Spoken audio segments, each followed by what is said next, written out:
nagaa waaqayyoo siniif baay'atu.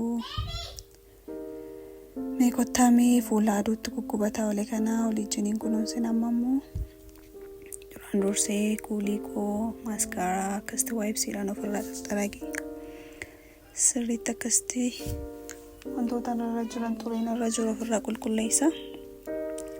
Taansuudhaanis ruuzii fi talbaa walitti affeelamee akkasti baradoo hojjetee fuula koo qabbaneessaa jechuudha. Sirriitti naannisee ittiin fuula koo qabbaneessa.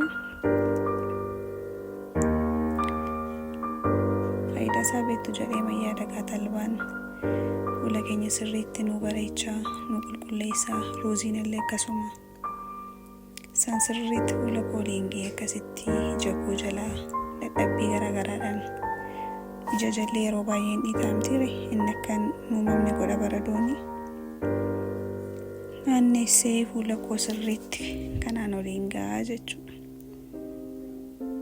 Aduu keessa ooltanii yeroo dhuftanii kana godhatammoo bakka qabbana isaa diidallasaa isinitti himuu hin danda'u akkatti nama gammachiisu.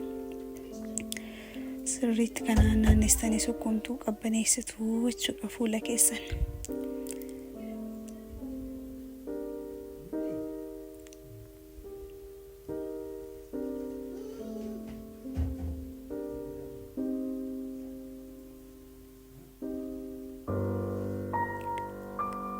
Booda daqiiqaa 10-15 booda ergan akkas qoree booda ofirraa miiccinaa jechuudha.